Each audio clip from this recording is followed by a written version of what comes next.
जय जगन्नाथ। नमस्कार प्रिय दर्शक बंधु, मु ज्योतिषाचार्य प्रमोद कुमार पंडा आपण मानक स्वागत करुच्ची आपण मानकर प्रिय चैनल एस्ट्रो कल्याण चैनल। प्रिय दर्शक बंधु, जो व्यक्ति मान चैनल को देखुंत सब्सक्राइब करना सब्सक्राइब करूँ, लाइक करूँ, अधिक अधिक शेयर करूँ।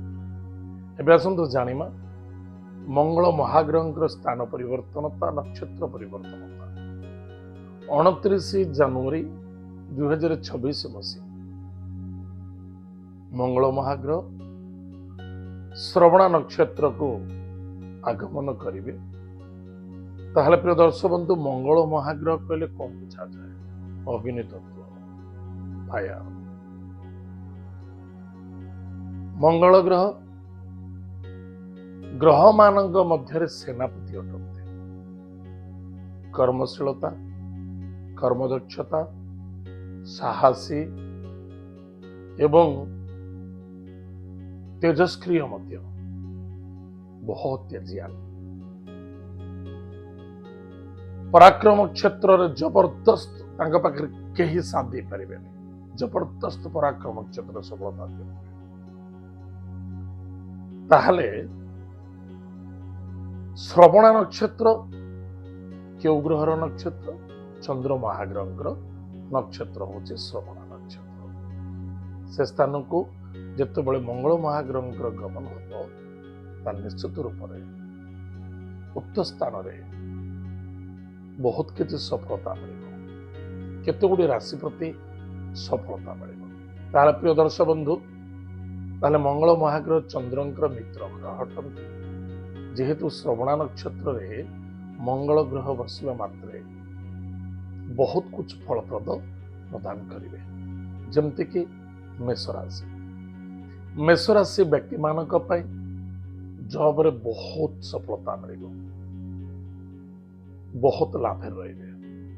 पद पदवी उन्नति, दक्षताशीलता, जॉब रे प्रमोशन पोजिशन मिल।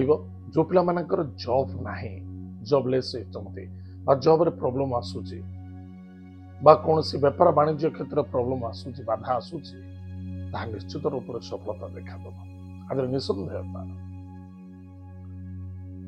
कर्म व्यापार वाणिज्य जॉब रे मेष राशि व्यक्ति मानक भाग्यर परिवर्तनता देवे मंगल महाग्रह। एतद व्यतीत मकर राशि व्यक्ति माने जो माने लीडरशिप करूछंती, जो माने लीडरशिप रचंती, जबरदस्त सफलता देखा निश्चित निसंदेहता। एतद व्यतीत जो माने टेक्निकल लाइन रचंती, एजुकेशन करूछंती बा टेक्निकल लाइन एजुकेशन सरी जाइछि, जॉब पाई पारुनांती, सेमानक पई मध्य सफलता देखा दबो। व्यापार वाणिज्य क्षेत्र उन्नति हबो, अर्थनैतिक क्षेत्र सफलता देखा दबो। मनर जो दुर्बलता थिला, दृढ़ता, सबलता, सफलता मध्य देखा दबो। ताहले प्रिय दर्शक बंधु, आज हम जानिले 29 जनवरी 2026 मसीह मंगल महाग्रह जो स्थान अच्छे से स्थान श्रवणा नक्षत्र को गमन कले। आज हम जानिले मेष राशि और मकर राशि विषय। अन्यत्र राशि नेक्स्ट एपिसोड रे मु कहिबी। आज तो समय जाइए, कार्यक्रम को आम ये रखुचु, पुणी देखा भाग्य।